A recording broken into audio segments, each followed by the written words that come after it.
تو میرے بھائیوں اور دوستوں، اللہ رب العزت نے ہمیں سارے عالم کے انسانوں کو پورے دین پھیلانے کے لیے اللہ نے ہمیں اور آپ کو مقصد ادا فرمایا، مگر کم قسمتی ہماری یہ ہے کہ ہم اپنے آپ کو ذمہ دار تو سمجھتے ہیں، اپنے آپ کو بیوی بچوں والے سمجھتے ہیں، سمجھ لیں، اور ایک ایسا چکر چل گیا ہے جو بھائی بیوی بچوں کے بھی حقوق ہیں، آپ مفتی صاحب ارشاد فرما رہے تھے، ٹھیک ہے حقوق ہے، لیکن بھائی ہمارے ایک بزرگ تھے وہ فرماتے یہ بات ٹھیک ہے کہ حقوق تو ہے، لیکن جہاں روٹی کپڑا جو ہے اور مکان جو حقوق ہے وہاں کیا یہ آخری ہے نا کہ بیوی کو اور بچوں کو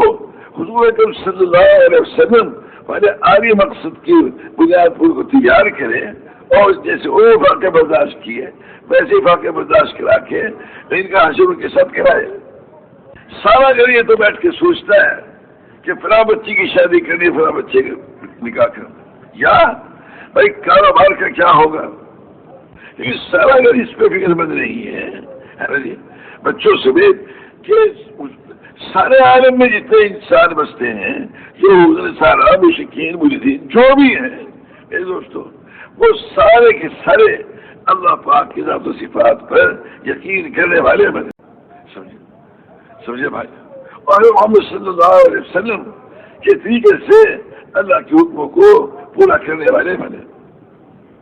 اب آپ اندازہ لگائیے نا، اگر حضور صلی اللہ علیہ وسلم کا گھر اس میں اگر فکر مند نہ ہوتا، سمجھے بھائی، تو حضرت علی کو کیوں بھیجتے حضور صلی اللہ علیہ وسلم کے کبھی کہیں بھیج رہے، کبھی کہیں بھیج رہے، کبھی کہیں بھیج رہے، اور گھر میں کھانے کو نہیں. اور ماں کا دودھ پینے کے زمانے میں حسین رضی اللہ عنہ، حضرت حسن حضرت حسین رضی اللہ عنہ جو ہے یعنی ماں کی چھاتی میں دودھ ہی نہیں ہے، اس لیے وہ دودھ پلا رکھا پیو کھان سے، اور کھانے کو نہیں ہے. حضرت عائشہ سے پوچھا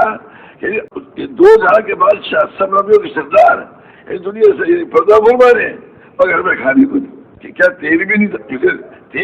تیل ہوتا تو بھوکے جیسے پی نہ لیتے. تو میرے دوستو یعنی جب وہ حضرت علی ایک رات میں 17 کھجوریں کما سکتے ہیں ہے نا، تو روز نہیں کما سکتے تھے، وہ روز کما سکتے تھے، لیکن اس کی فرصت ہی نہیں تھی. جب یہودی نے کہا کہ بھائی یہ بس 17 کھجور کافی ہے، محمد صلی اللہ علیہ وسلم نے اور میں نے وفات میں 3 دن سے کچھ نہیں کھایا تھا، تو ہمارے لیے اس وجہ 17 کھجوریں کافی ہیں. اس لیے انہوں نے کوئی کمائی کو مقصود تھوڑی بنایا ہوا تھا. یہ جو چکر چلا ہے کہ روزانہ ہماری ضرورتیں پوری ہونی چاہیے، تو اتنا غلط خیال ہو گیا کچھ نہ پوچھو.